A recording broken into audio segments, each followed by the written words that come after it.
السلام علیکم ورحمۃ اللہ وبرکاتہ۔ محترم ناظرین، گزشتہ پارٹ ہم نے میں مطالعہ کیسے کروں معلوم کیا۔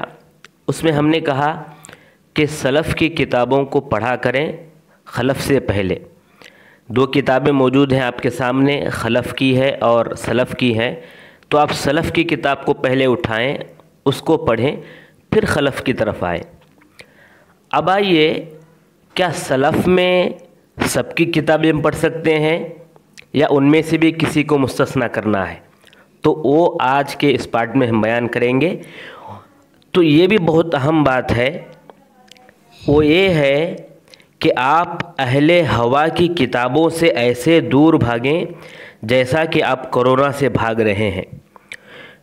دوبارہ سنیں، اہل ہوا کی کتابوں سے آپ ایسے دور بھاگیں جیسا کہ آپ کرونا سے دور بھاگ رہے ہیں۔ یعنی جیسے ہی دیکھیں گے یہ اہل ہوا کی کتاب ہے یا مبتدع کی کتاب ہے تو اس کتاب سے فوراً آپ دور ہو جائیں۔ ایسی کتاب کو نہ آپ پڑھیں گے نہ ٹچ بھی کریں گے۔ کیوں؟ وجہ کیا ہے؟ اس لیے کہ اہل ہوا کی کتابیں زہر حلاحل ہیں اور شدید مرض میں مبتلا کرنے والی ہیں۔ جیسے فلاسفہ ہیں یا صوفیہ ہیں، معتزلہ ہیں، خوارج ہیں، علمانیین ہیں، عقلانیین ہیں، اسی طرح ملاحدہ ہیں، اور آج کل کے کئی دیگر مضل اور گمراہ فرقے بھی موجود ہیں۔ تو لہٰذا ان کی کتابیں اگر آپ کو ملتی ہیں کہیں پر تو ایسی کتابوں سے آپ بچے رہیں۔ ابو عثمان برزعی فرماتے ہیں کہ میں ابو زرعہ کے پاس موجود تھا، کسی نے سوال کیا، کہا کہ کیا میں حارث محاسبی کی کتابیں پڑھ سکتا ہوں؟ تو پوچھنے والے نے ابو زرعہ سے جب یہ پوچھا تو ابو زرعہ رحمہ اللہ نے کہا، ان کتابوں سے بچو، اس کی کتابوں سے بچو، یہ کتابیں بدعتوں اور گمراہیوں سے لبریز کتابیں ہیں۔ یاد رہے کہ ہمیشہ اثر کو مضبوطی سے تھامو، کیونکہ تم اثر سے بھرپور کتابوں میں وہ تمام چیزیں پالو گے جو تمہیں بدعات و ضلالات سے بھرپور کتابوں سے بے نیاز کر دیں گی۔ سائل نے کہا، شیخ محترم، ان کتابوں میں عبرتیں ہوتی ہیں۔ ایک انسان جب ان کتابوں کو پڑھتا ہے تو ان سے ایک علم حاصل کرتا ہے، ایک عبرت حاصل کرتا ہے، ایک سبق حاصل کرتا ہے۔ تو ابو زرعہ رحمہ اللہ نے کہا، جس کو اللہ کی کتاب میں عبرت نہ ملے اس کو ان کتابوں میں بھی عبرت نہیں ملے گی۔ معلوم ہوا ان کی کتابوں کو پڑھنا ہی نہیں چاہیے۔ پھر فرماتے ہیں کہ مالک بن انس، سفیان ثوری، اوزاعی رحمہم اللہ اجمعین اور دیگر جو بھی ائمہ متقدمین ہیں، ان تمام نے خطرات پر، وساوس پر کتابیں لکھی، لیکن ان کی مخالفت میں کئی اہل بدع بھی ہیں جو ایسی کتابیں لکھتے ہیں کہ لوگوں کو بدعات کی طرف بہت جلد لے جانے والی کتابیں ہیں۔ جیسے عبد الرحیم زبیلی، حارث محاسبی اور حاتم الاصم، یہ تمام وہ لوگ ہیں اور ان کی کتابیں وہ کتابیں ہیں جو لوگوں کو بہت جلد بدعتوں میں مبتلا کر دیتی ہیں۔ یہ اس زمانے کے اہل بدع حضرات کے چند نام ہیں۔ ابن قدامہ رحمہ اللہ فرماتے ہیں کہ سنت یہ ہے کہ اہل بدع کو ترک کر کے ان کی اصلیت واضح کیا جائے، دین میں جدال اور خصومات کو ترک کیا جائے، مبتدعہ کے کتابوں کو دیکھنا اور ان کی باتوں پر کان دھرنا اس کو ترک کیا جائے، کیونکہ ہر بدعت گمراہی ہے۔ جو بھی اسلام کو اپنائے بغیر خود کو مسلمان کہتا ہے وہ بدعتی ہے، جیسے رافضہ ہیں، جہمیہ ہیں، خوارج ہیں، قدریہ ہیں، مرجیہ ہیں، معتزلہ ہیں اور کرامیہ ہیں، کلابیہ ہیں۔ ان کے مثل جو بھی لوگ ہیں یہ سب گمراہ فرقے اور اہل بدع ہیں۔ اللہ ہمیں بدعت سے بچائے۔ ابن تیمیہ رحمہ اللہ فرماتے ہیں، جو تمیز نہیں کر سکتا، جو نقد و تنقید نہیں کر سکتا، اس کے لیے مکروہ ہے، اس کے لیے ناپسندیدہ ہے، اس کے لیے نامناسب ہے کہ وہ ایسی کتابوں کا مطالعہ کرے جس میں جھوٹی روایتیں ہوں، جس میں گمراہ باتیں ہوں، جس میں گمراہ کن افکار ہوں، نظریات گمراہ کن ہوں، جس میں آراء گمراہ کن ہوں۔ ایسی کتابوں کو وہ ہرگز نہ چھوئے جس کے اندر تنقید کرنے کی، تمیز کرنے کی صلاحیت نہ ہو، یعنی اہل بدع کی کتابیں۔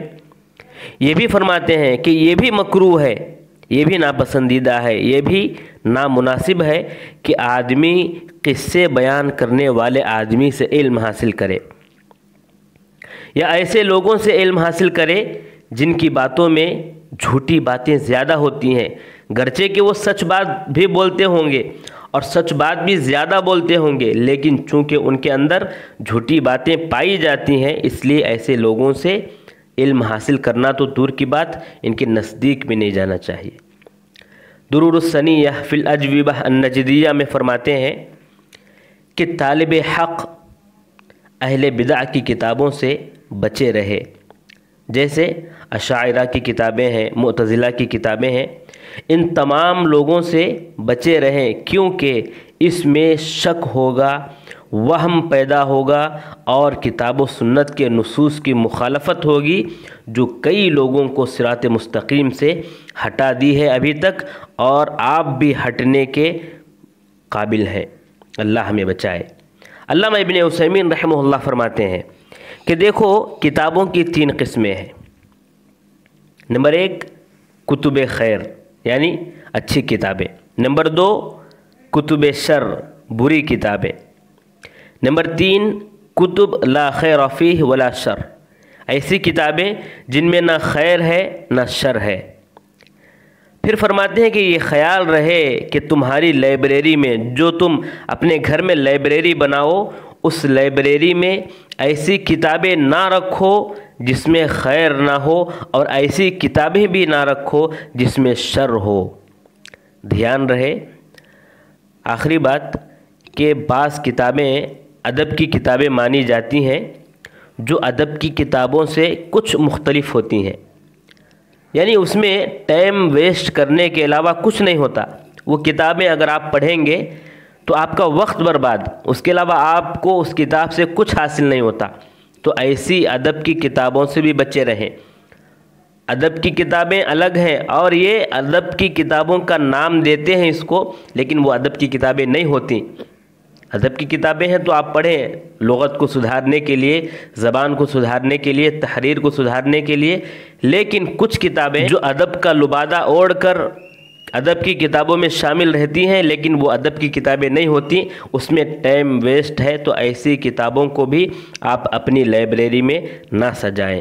اسی طرح بعض کتابیں ہوتی ہیں جو کسی خاص آدمی کی فکر کی طرف آپ کو متوجہ کرتی ہیں، یا کسی خاص آدمی کی، کسی خاص فرقے کی منہج کی طرف آپ کو بلاتی ہیں، تو ایسی کتابوں کو بھی آپ اپنی لائبریری میں داخل مت کریں، چاہے وہ کتابیں منہج کے لحاظ سے ہوں یا عقیدے کے لحاظ سے، کیونکہ آپ یہ دونوں لحاظ سے گمراہ ہو سکتے ہیں۔ جیسے کتب مبتدعہ ہے جو کتابیں عقیدے میں نقصان پہنچانے والی ہیں، یا کتب ثوریہ ہیں جو منہج کے لحاظ سے ڈاکہ ڈالنے والی ہیں۔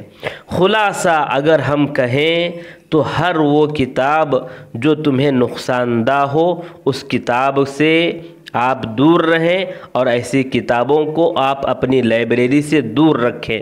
کیوں؟ اس لیے کہ کتابیں روح کو غذا دیتی ہیں۔ جس طرح ایک بدن کو طعام اور شراب طاقت پہنچاتی ہیں، اسی طرح مطالعہ کرنے سے آپ کے اندر غذا جو ہے ملتی ہے۔ اگر آپ ایسی کتابوں کا مطالعہ کریں گے جو اہل بدع کی ہیں، جو گمراہ کرنے والی ہیں، تو ہوگا کیا؟ آپ بہت بڑے نقصان میں پڑ جائیں گے اور صحیح منہج سے ہٹ جائیں گے۔